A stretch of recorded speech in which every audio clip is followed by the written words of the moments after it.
इस वीडियो में हम लोग देखेंगे क्लास 7वीं गणित प्रश्नावली 1.1 के question number 1, question number 2, question number 3 और क्वेश्चन नंबर 4 को देखेंगे। चलिए इसको कॉपी पे नोट कर लेते हैं, इसके बाद समझाने का प्रयास करते हैं। जैसा कि प्रश्नावली 1.1 का क्वेश्चन नंबर 1 में यहाँ पे दिया गया है कि ऐसे पूर्णांक युग्म लिखिए जिसका क्वेश्चन नंबर ए में यहाँ पे दिया गया है कि योग -7 है। बोला गया कि ऐसे पूर्णांक संख्याओं को लिखिए, ऐसे दो पूर्णांकों संख्याओं को लिखना है जिसका योग का अर्थ होता है जोड़ करने पर -7 प्राप्त हो। तो हम लोग जानते हैं कि ऐसी दो संख्याएं को हम लोग कोई भी ले सकते हैं, तो हम लोग रख देते हैं। इसको हल करने से सबसे पहले -10 में हम लोग 3 को जोड़ कर देंगे तो हो जाएगा -7। तो ऐसी ही दो संख्याओं को बताना था कि -10 में हम लोग 3 को जोड़ देंगे तो हो जाएगा -7। इसका आंसर आ जाएगा। तो इसका उत्तर में हो जाएगा -10 और -3। यही दो संख्या आंसर हो जाएगा।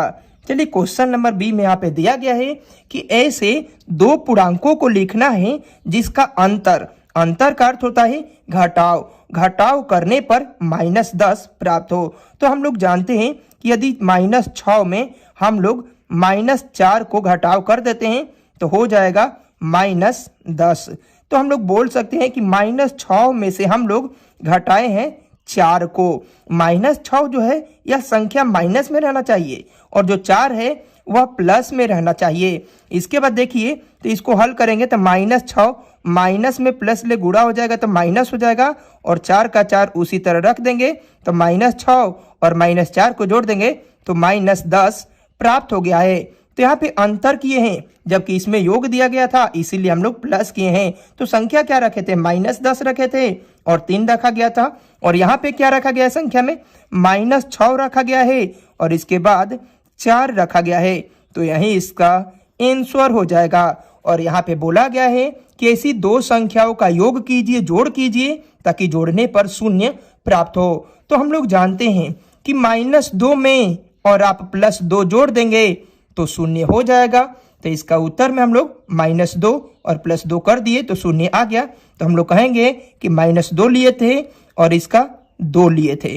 तो यही दो संख्याओं को तो जोड़ने पर शून्य आया है। तो यही इसका आंसर हो जाएगा। आप चाहे तो -3 को +3 में जोड़ देंगे तो उसका भी मान शून्य के बराबर हो जाएगा। तो हम लोग कह सकते हैं कि -3 और 3 भी हो सकता है। आप कोई भी पूर्णांक संख्या ले सकते हैं। चलिए अब देखेंगे हम लोग क्वेश्चन नंबर 2 को। इसके बाद क्वेश्चन नंबर 2 का ए नंबर में यहाँ पे दिया गया है कि एक ऐसा ऋणात्मक पूर्णांक युग्म लिखिए जिसका अंतर 8 है।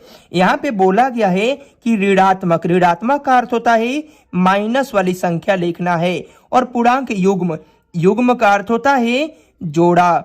दो माइनस की ऐसी संख्या लेना है जिसका अंतर घटाव करने पर 8 आना चाहिए। तो इसका उत्तर में हम लोग जैसा कि -10 को यहाँ पे बोला गया था कि ऋणात्मक पूर्णांक लेना है, माइनस वाली संख्या आपको लेना है और युग्म का